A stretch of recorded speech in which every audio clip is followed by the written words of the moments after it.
Hello, good morning, good afternoon, good evening, depending on the time you are listening to this lecture.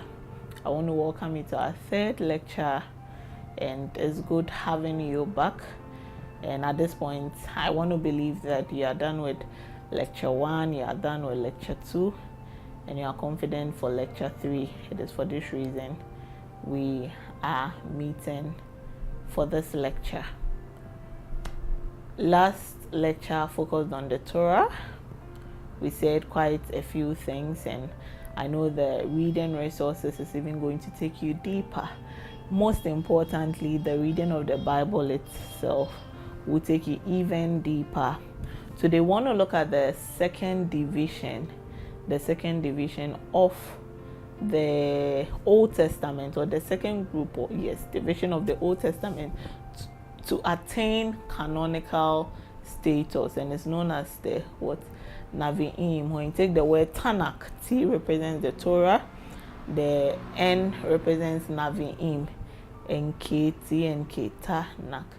The K represents Ketuvim. So today we want to look at the second group to attain canonical status, and this is called the Naviim. In other words, the prophets, right?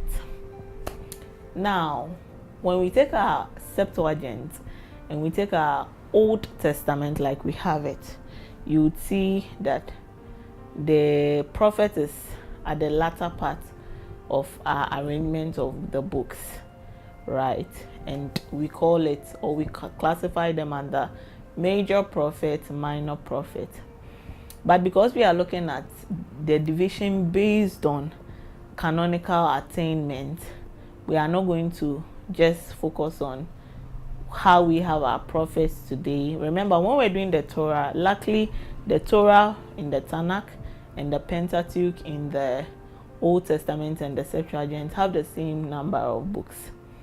But when we come to the prophet, the number differs. We have more numbers in our Naviim, that's the prophet. Why? Because we combine two divisions of our Septuagint or our Old Testament into one in the Torah. Technically, in the Naviim, but then technically in the Naviim, that was these set of books attain canonical status second. So it is rather divided into two separate parts in the Septuagint and in the Old Testament. So if we have to take our Old Testament or the Septuagint, the second grouping is what would look at the historical books. That is what we'll consider as the second group of books. But in the Tanakh, specifically in the the Naviim, we don't consider, or we don't have a division called the historical book. We have the prophet. Now, when we take the prophet, these are the two groupings. We have the former prophet and we have the latter prophet. The former prophet and we have the latter prophet. Now, what are the books that make up the former prophet? The books that make up the former prophet are part of the books that will make up our historical books today. So from Joshua, remember we've done Genesis, Exodus, Leviticus, Numbers, Deuteronomy, that's the Torah. When we come to the Naviim, we are saying that the Naviim has two categories, former prophet and latter prophet. Let me start rather with the latter prophet. The latter prophet is what in our division we call the prophetic book. So the major and minor prophet together are what forms the latter prophet in the Naviim collection, right? So we don't have a problem with the latter prophet, because the latter prophet is the combination of a major and minor prophet. The only new addition for us in our Old Testament is the former prophet, and we are saying that the books that comprises the former prophet are, when we look at our canonical arrangements, from Joshua to 2 Kings, the books from Joshua to 2 Kings. In other words, we have Joshua, we have Judges, we have 1 First and Second Samuel, and then we have First and Second Kings, making up the former prophet. Making up the former prophet. Making up the former prophet. In our division, the Old Testament, as I've already emphasized, they are part of what we call the historical books. But in the Naviim, we consider them as former prophets. Right? Fortunately, the content of each book are the same. They remain the same. There is no difference. It's only the groupings which differ. But then I'm speaking about it as part of the prophet because I'm looking at the Naviim. Why? Because I'm looking at the groups in 3 parts, not in 4 parts like our Old Testament, but I'm looking at them in 3 parts, how they were originally grouped. All right. Okay. So basically, when we talk of the prophet or the Naviim, like we say, we are talking of the prophet, and I've already explained to you the 2 categories or the 2 groups within the Naviim. That is the former prophet, made up of Joshua, Judges, First and Second Samuel, First and Second Kings, and then we have the latter prophet, made up of all the prophetic books we know as stated in our Old Testament. It's easier to identify the prophetic books, the latter prophets, because almost all of them are named after the prophet. But the former prophet, well, Joshua is named after, and Samuel is also named after. But Judges and First and Second Kings are not. Okay. It is important to note that the term prophet is not a Christian terminology, which you already know because you find it in the Old Testament. But even more important is for you to know that the term prophet is not a Jewish formation, an Israelite term, no. Or what am I trying to say? All I'm trying to say is that the ministry of the prophet or the term prophet did not originate in Israel. In fact, within the ancient Near East, remember we've talked about the ancient Near East, so I will not go back to explain it, because once you've listened to lesson 1 or lecture 1, you know what the ancient Near East is, right? So we are saying that neighboring nations within the ancient Near East, archaeological findings and material shows that they also had prophets. So the first thing we want to establish is the fact that the term prophet did not originate with Israel, but prior to even the Israel coming to have prophets, neighboring nations already did have prophets. Why is this important? Why am I emphasizing on this? Because today within the Christian community, when someone hears the term prophet, immediately the person is excited that, oh, then this person is from God. That's why I want you to know that the term prophet did not originate in Israel, but existed prior to the birth and growth of Israel. So that what makes Israel's prophet distinct is the source. So that again, when we see anyone call himself prophet, we are not in a haste to receive from that person. Instead, the first thing we want to find out is who is this prophet's source. Because neighboring nations also had their gods and they had their prophets.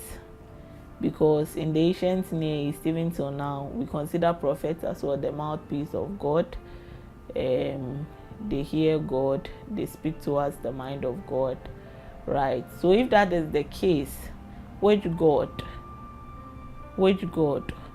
Because these ancient prophets or prophets of other nations or non-Israel prophets could also foretell the future, could also speak the mind of their gods, also sent messages from their gods to their people.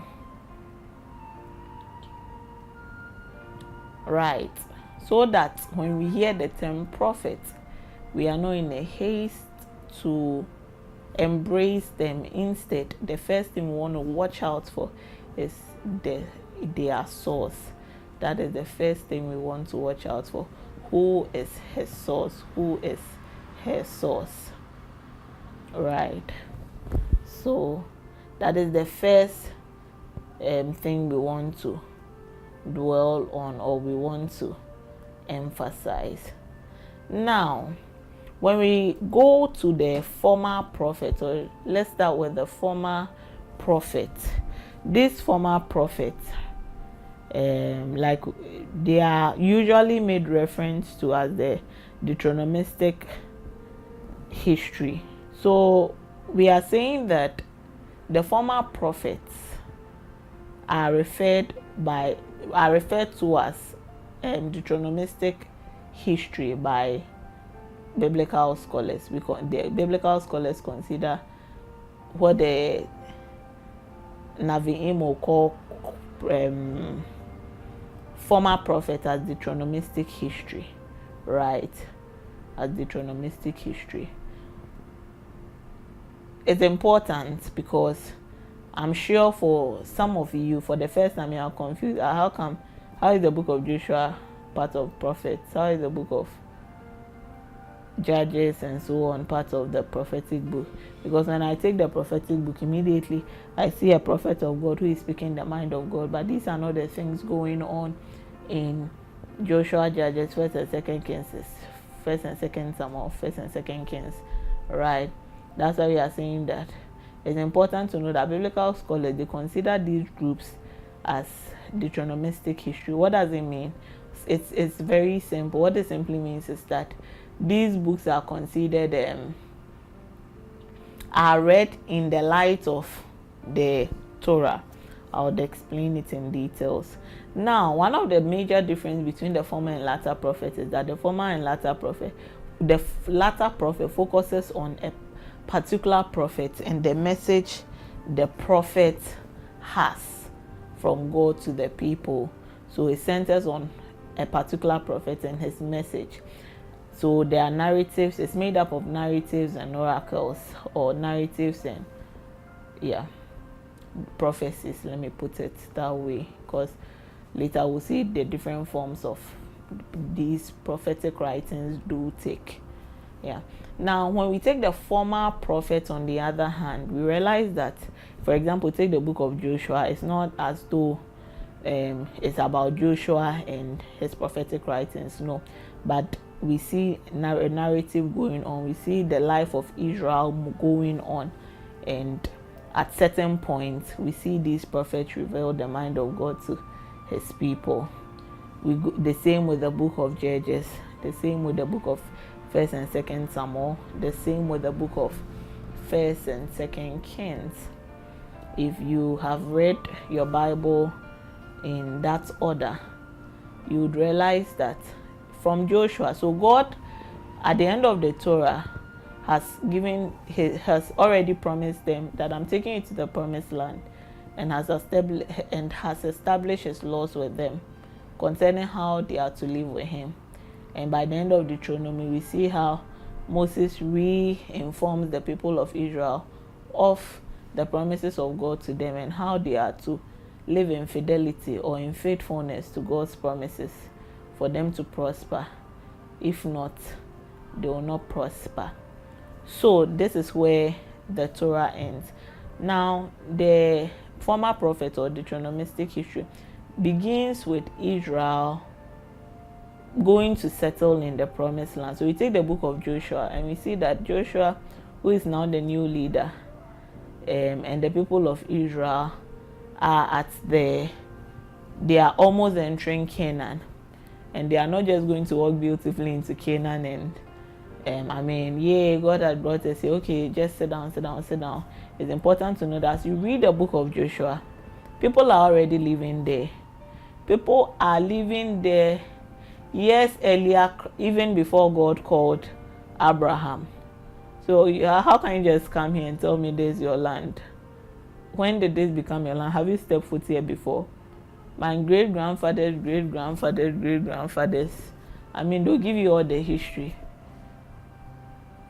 So as you read, the book of Joshua is another beautiful book because it begins with the people at the very boundary of Canaan and would have to now go and possess the land of Canaan. And if you read from the beginning of the book of Joshua to the end, you realize that it took them years to recover the land, to settle in their promised land, one step at a time, conquering one nation at a time, one village at a time, one territory at a time.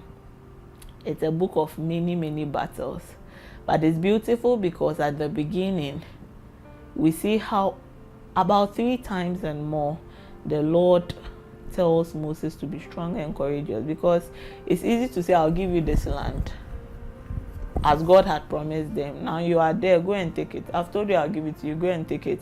And you see people like giants, you see so many people living there with their armies, they've settled and all of that, and you wonder, how am I to take this land? And so it was important that God assures him over and over and over again to be courageous. And what makes the book of Joshua even more beautiful to me personally is that at the end, Joshua says that in all that the Lord promised me, not even one did he withhold from, not me, sorry, but I mean Israel. So all that the Lord promised Israel, not even one did he withhold from Israel. Every single one the Lord has given to us. We find it at the latter chapters of the book of Joshua. At old age, he calls them again and he repeats it to them again, that all that the Lord promised us, at the beginning, they were just promises. But by the end of the book of Joshua, they see the realities of their promises. They are living in their promises. They see the fulfillment of their promises. Indeed, all that the Lord promised, not even one did he withhold from us. Every single one he has given to us. So they finally come and settle in the land of Canaan, their promised land, where the Lord had already promised them many years ago. Finally, we have settled in our land. It didn't take us a day, it took us a period of time, but in the fullness of time, we have settled in our land. We didn't get it on a silver platter.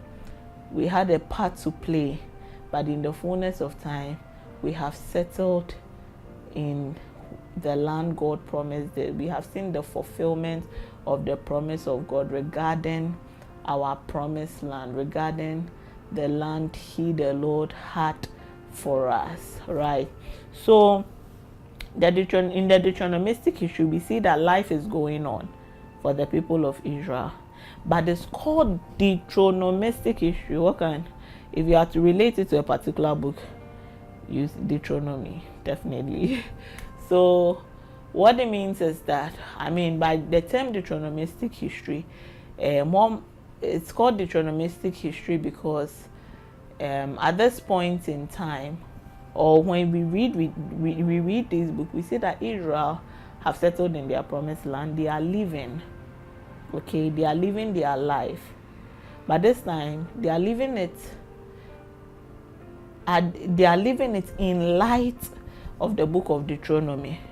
Remember the book of Deuteronomy, Moses re-spell out the promises of God and tells them, if you are faithful, you prosper. If you are not faithful, you don't prosper.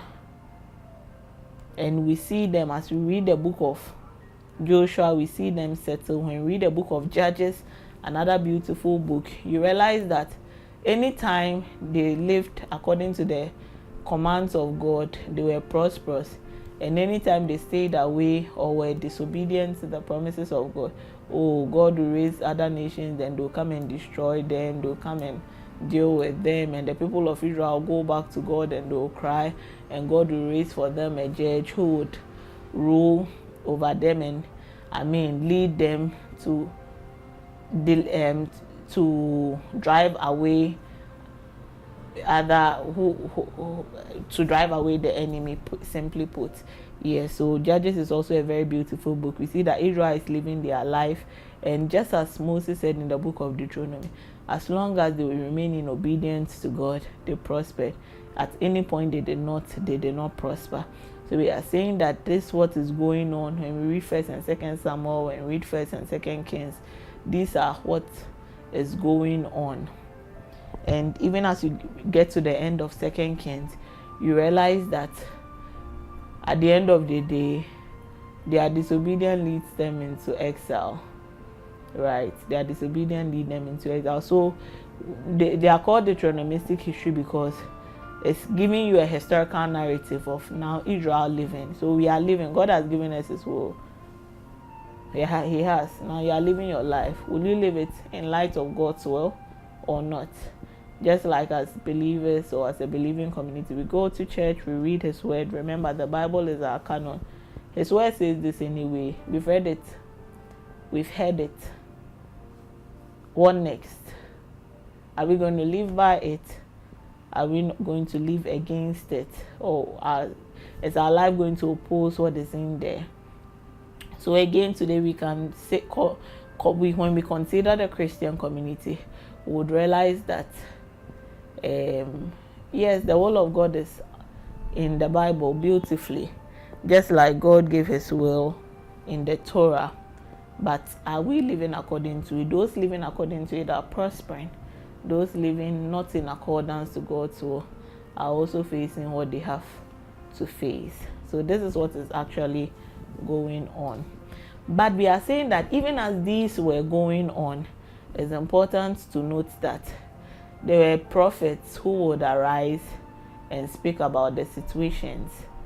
So when we read these books, like we've said, there are prophets like Joshua, there are prophets like Samuel, and even in the book of Judges we can talk of Deborah. So when we read throughout this scripture, you can talk of Nathan. When you go to Kings, I want you to also bring up some of the prophets you find them, especially prophets who do not own books like we have in the latter prophet, right?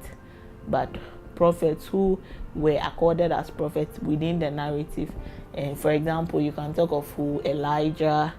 Yes, he was a prophet. God used him, but we don't have the book of Elijah as part of our latter prophetic.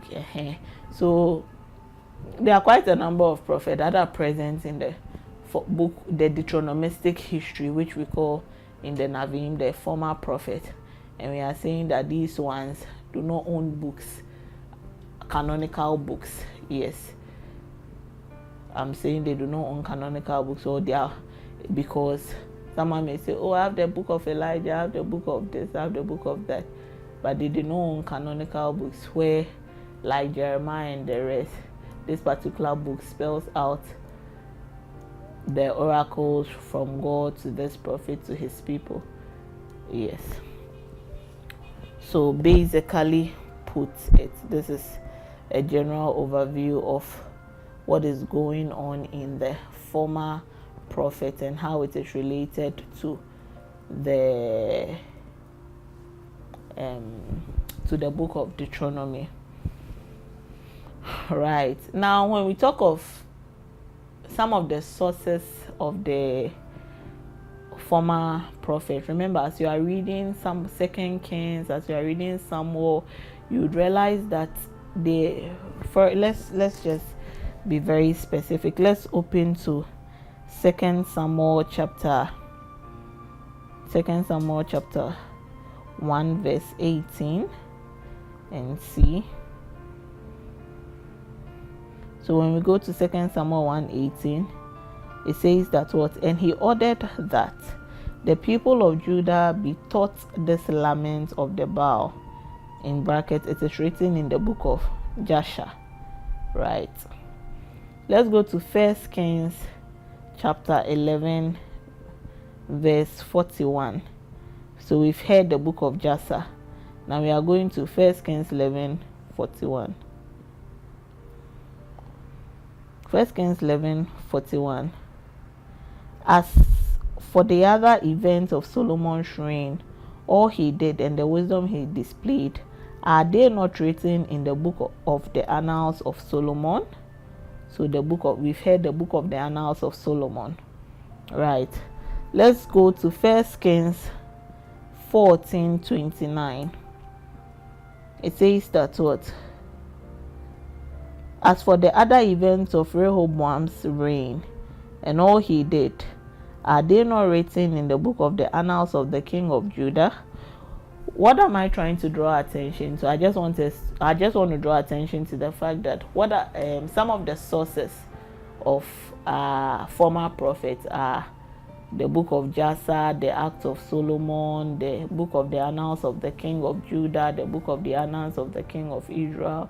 Yeah, so it's not as if maybe one person, in terms of authorship, let's say Samuel got up, or there's some, or yes, so Samuel got up, or Kings, one person got up to write First and Second Kings, and so on and so forth. In as much as in its final form would have either a person or more than one sitting to write, they had sources. So it's not as if, as say someone was living, they were being written in the format we have in the Bible today.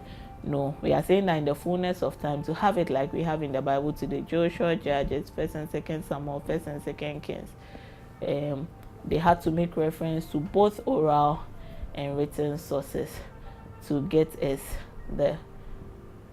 these books outlined as the former prophet.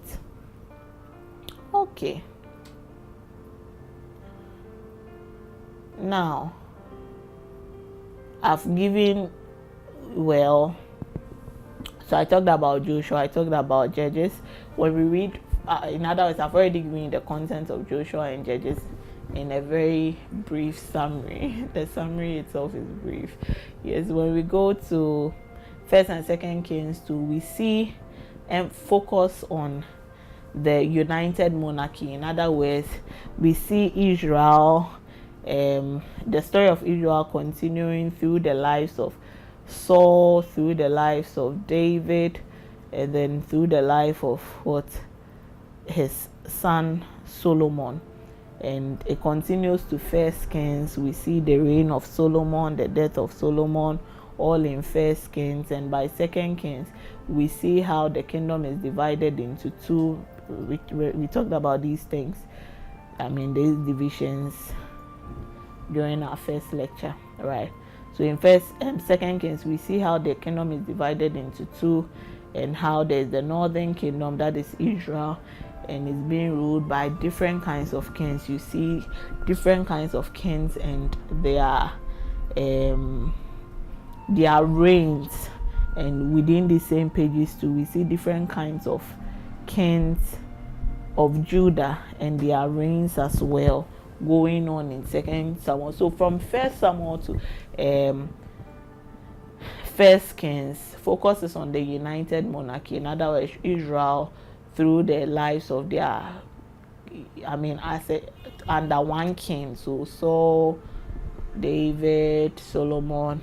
And in Second Kings, we see the division of the kingdom and how the kings of Israel reign and how the different kings of Judah also reign. The story continues, still in Second Kings. Over and over again, we see the Lord cautioning them through his prophet. And what happens? At the latter part of Second Kings, we see Israel, that's the northern kingdom, being destroyed. Remember Deuteronomy. As long as you remain faithful to God's commands, you enjoy of these promises.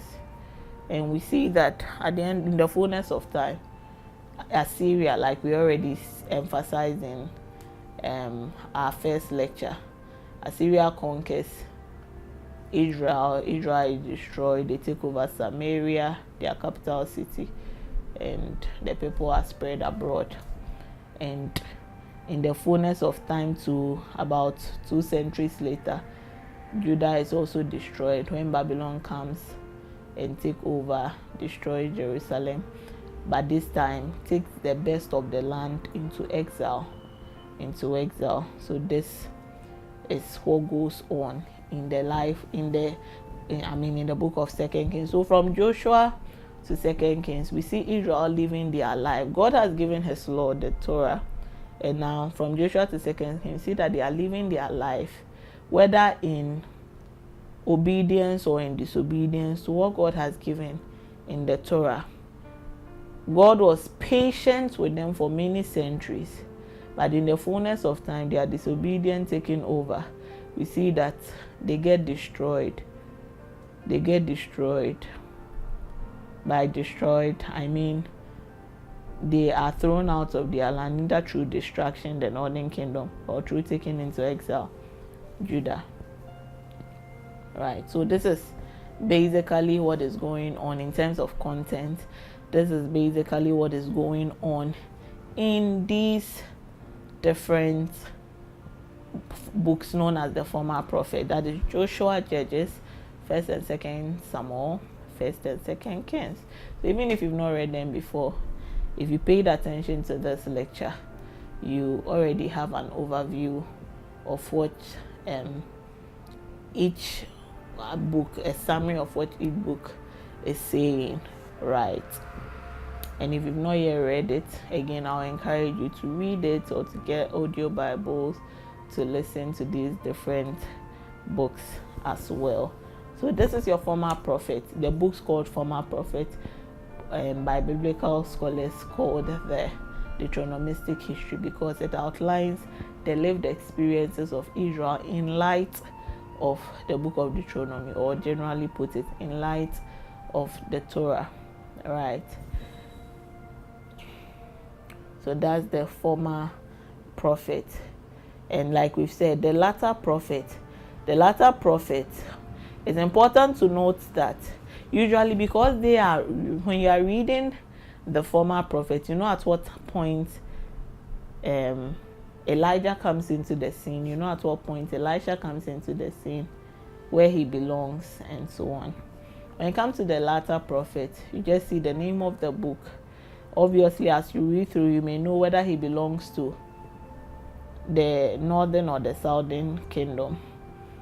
But I just want to draw your attention to the fact that the arrangement of the latter prophets, doesn't mean it's devoid of timeline. Some of them they all fall in different timelines. They lived at different points in time, and then they lived in different kingdoms. Some were uniquely northern kingdom, others were uniquely southern kingdom as well. And so we are saying that it's important when you get to know when or at what point a particular prophet lives. Sometimes it gives you an idea of why the prophet behaved the way he behaved, and why he gave a particular oracle the way he gave that oracle. For example, let's take the book of Jeremiah. Jeremiah lived within the southern kingdom, in other words, Judah. And then again, we see that he lived at the period where not long Judah entered into exile. He gave references to, or he gave them oracles from God with regards to their way of life and how they were going to land in exile. And as to whether they obeyed or not, we find it at the end of the book of Jeremiah. So all I'm trying to say is that the latter prophet lived at different points in time, and it's important to know whether this particular prophet belonged to the northern kingdom or to the southern kingdom, right? Again, it's important to note that yes, some of these prophets, they not only give God's perspective or give prophecies from God only for a particular kingdom, in as much as maybe they came from this particular kingdom, but some of them, their message was for the entire Israel. So God will have a message for the northern kingdom, he may have a message for the southern kingdom as well. What are we saying? We are saying that already we've extensively looked at how unique the former prophets are, which is also known as the Deuteronomistic history. And we are saying that the latter prophet is slightly different from the former prophet, because this time they bear the names of their authors and the writings, the prophetic writings of their authors. It doesn't mean they necessarily wrote it in this final form, right? In as much as they were given the prophecy. it doesn't mean they sat down to write it in a final form. Yes, but by prophetic writing, we are saying that these were the words of God unto them for the people of Israel, that is for the northern kingdom or for the southern kingdom. Right. So yes, so just to let you have an overview of the former prophet and then the latter prophet. Now, still on the prophetic books, it's important to know that different terminologies were being used for the prophets. For example, when we read 1 Samuel chapter 9 verse 9, when we read Isaiah 30 verse 10, we would identify the name Roher, which means the seer. Yes, so the seer, just like the name says seer, these were individuals who would receive extraordinary insights that comes to the who receive extraordinary insights from God's perspective. Yes, so some of the terminologies that were being used was Roher, which means seer. We had the Zoe, which means visionary. These prophets received their prophetic messages in the forms of visions. We have Ish Elohim, which was used with which makes Ish Elohim, which means man of God. And in contemporary times, I know people love the term Ish Elohim so much. In this prophetic times, or should I say within these books, within this period, the term man of God was used for prophet. The popular ones are Samuel, Elijah, and Elisha. Right? It defines a person possessed by God for special services in times of crisis. A person who is near to God to share his power to perform miracles. So all these were considered prophets. Today, Ish Elohim, we use it, we see pastors use it and others use it. But then in this period of the Tanakh, in the history of ancient Israel, it was designated for prophets as well. And then the popular term Navi, which simply means what? Prophet. So as to say that when you see Roher, Zoher, Ish Elohim or Navi, in other words, when you see seer and you see prophet or a man of God or one having visions, you realize that these were all what? Prophet being used by God to carry his message to the people of Israel. But it's important to know that the term Navi was the common term used in the Tanakh. So before the Israel entered into the promised land, it's important to note that Abraham, Aaron, Miriam were considered as prophets. They were considered as prophets.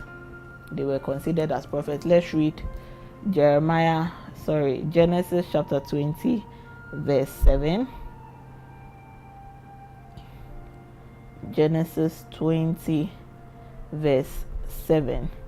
It says that, now return the man's wife, for he is a prophet, and he will pray for you, and you will live.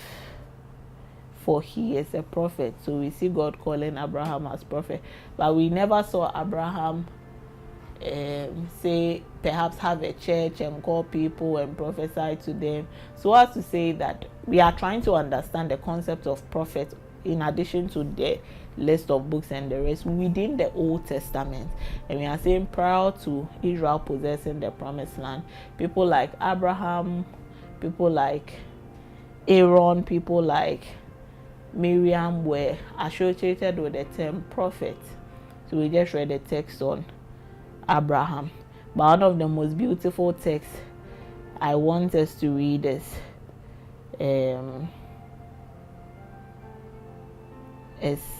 so let's read Numbers chapter 12, verse 6 to 8. which says that, listen to my words.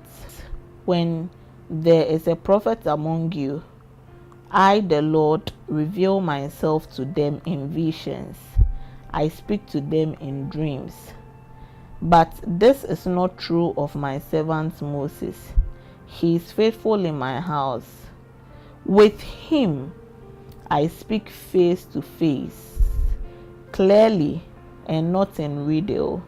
He sees the form of the Lord. Why then were you not afraid to speak against my servant Moses? We'll read Deuteronomy 34 verse 10 in addition. But I just want you to say, if there's a prophet among you, I speak to them through visions and through dreams. But as for Moses, I speak with him face to face. When we read Deuteronomy 34 verse 10, it says that what? Since then, no prophet has risen in Israel like Moses, whom the Lord knew face to face. So, and there's this other text also within the Torah, which says that Moses is considered more than a prophet because what? God speaks to him face to face. We've seen, two scriptures in line with this, right? Moses is more than a prophet. He's not just a prophet, but more than a prophet because he speaks to God face to face, right? So he being more than a prophet wasn't because, like some of it, I'm drawing attention to this because sometimes we see some prophet fighting for titles like prophet elect, major prophet, and so on and so forth. You ask yourself, what is the criteria for them? Here Moses said God is considering normal prophets as he's speaking to them in visions and dreams, but for Moses more than a prophet because he speaks to him face to face. So I don't know what you use as your yardstick when you consider yourself major prophet and so on and so forth. Yes, now lest I forget, with regards to the latter prophet in our division, we consider what the latter prophet into two categories: major prophet and minor prophet. And the difference between the major prophet and minor prophet is not because one is a better prophet than the other, but it has to do with the volume of the prophetic writing, the chapters we find, the verses we find. So those with lots of prophetic writings within the canon are considered what? Major prophet, and those with few writings within the canon. I say that because remember, for example, when we read one text, it says that the remaining of the reign of Solomon, we'll find it in the book of the Annals of Jasher. In other words, not everything about Solomon was written there. So as to say that who knows, not everything the prophets, some of the what we would call minor prophets received were written, right? So we are saying that within the canon, those with the prophetic books with more writings, we consider them under major prophet, and the canonical books with few writings as minor prophet.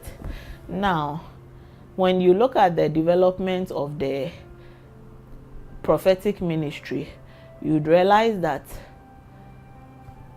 Roher, Zoe, Ish Elohim, Hosea, these were, and then later Navi. You realize that with regards to the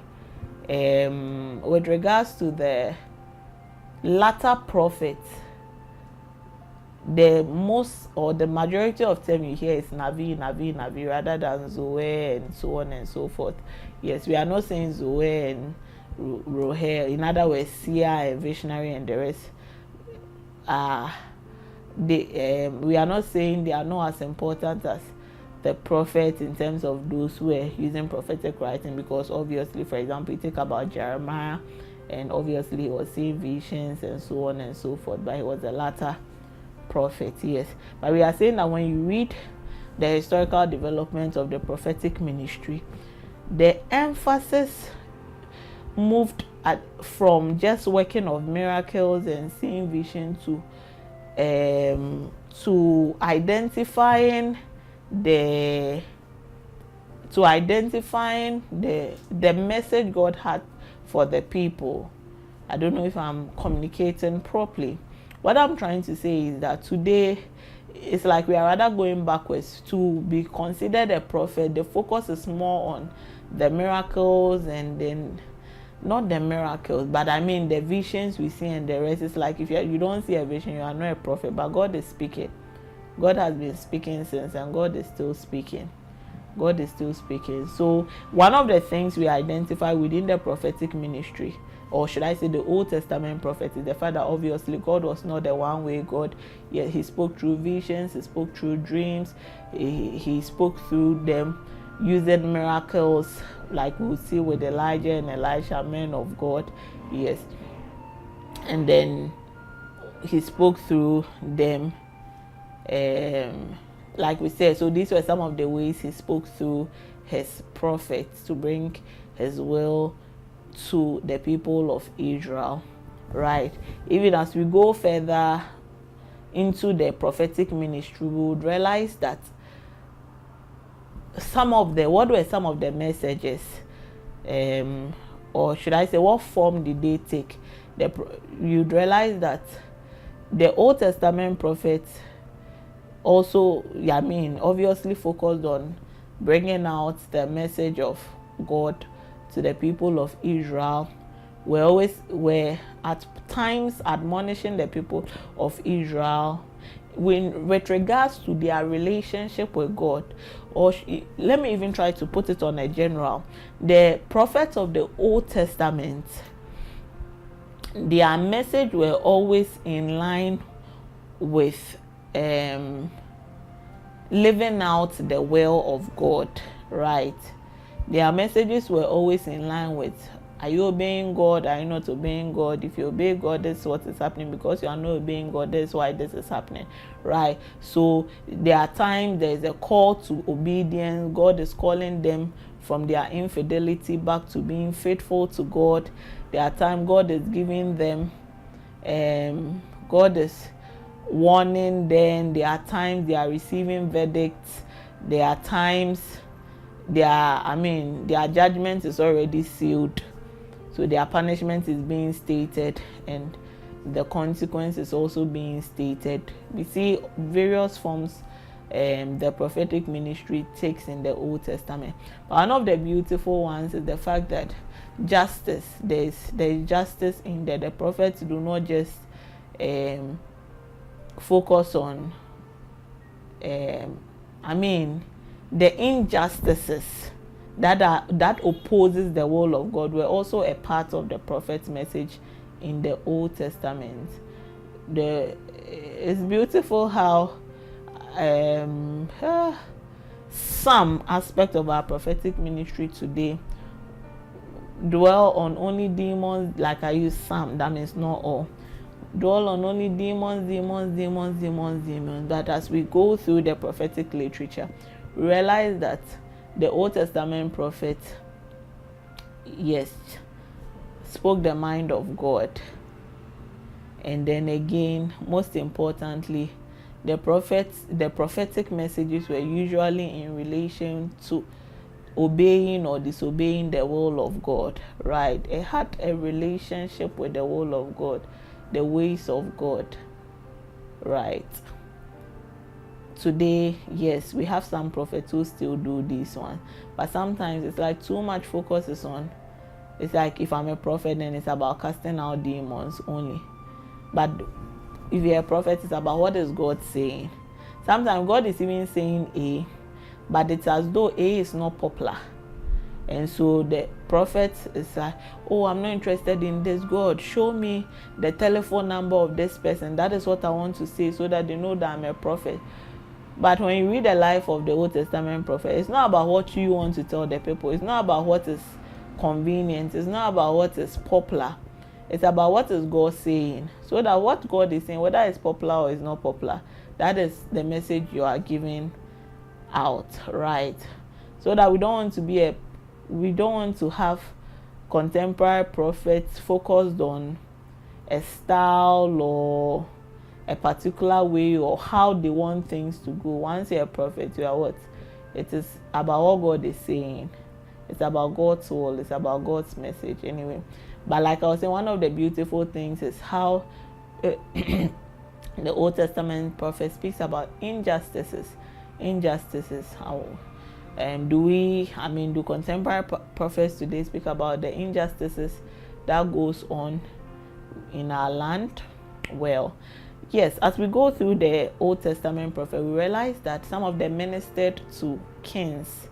So if today, not just kings, but our president, so it comes as no surprise that we see some, for example, Ghanaian prophets calling themselves nation prophets, because God gives them a message not just for individuals but for the entire nation.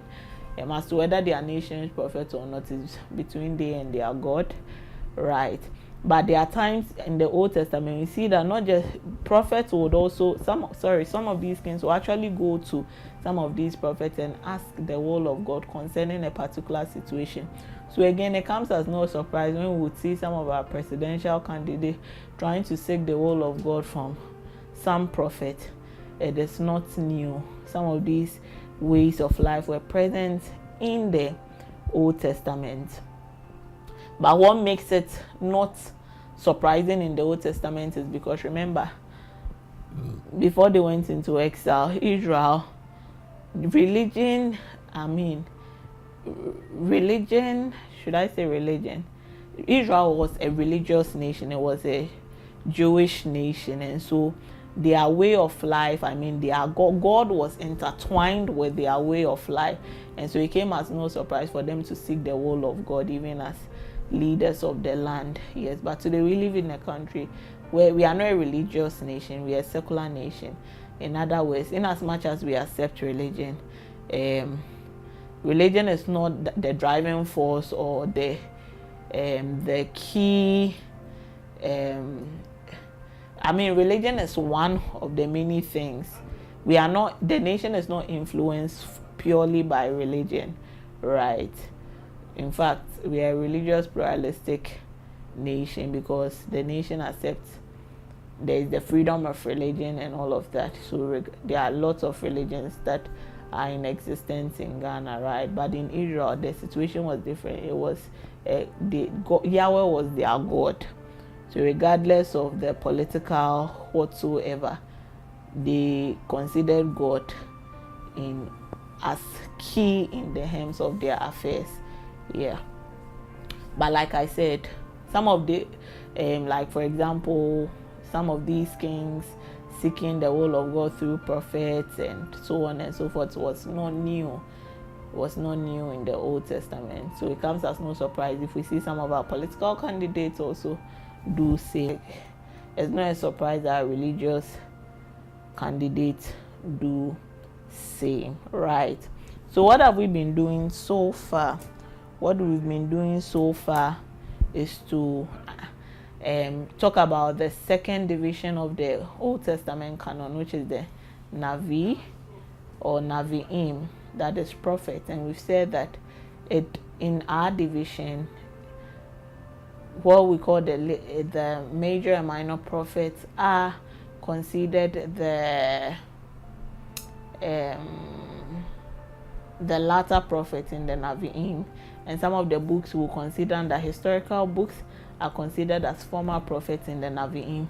So we've quickly gone through the content of the former prophet, that's Joshua, Judges, 1st and 2nd Samuel, 1st and 2nd Kings, and we've given a general overview of what the latter prophet is all about. Yes, and how they operated as prophets. We've touched slightly on the prophetic ministry in the Old Testament as well, and the fact that the term prophet or the vocation prophet did not originate with Israel. It existed prior to the existence of Israel. And what makes Israel prophet unique is their source, that is Yahweh is their source. Yeah, so we are saying that at the end of the day, we don't want to quickly accept someone because he calls himself prophet. We want to first know the source. If his source is our same God, then we can accept. If not, we want to be careful, right? So this brings us to the end of today's lecture. But again, like I said, even as we conclude, because we are concluding, even as we conclude, it's important to note that the Israel prophet or Old Testament prophet, their messages was in light of the will of God. In as much as they spoke the mind of God, you realize that it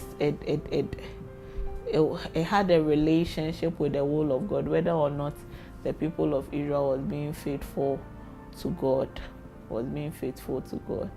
God was at the center. Okay, so God was at the center of their messages at all times.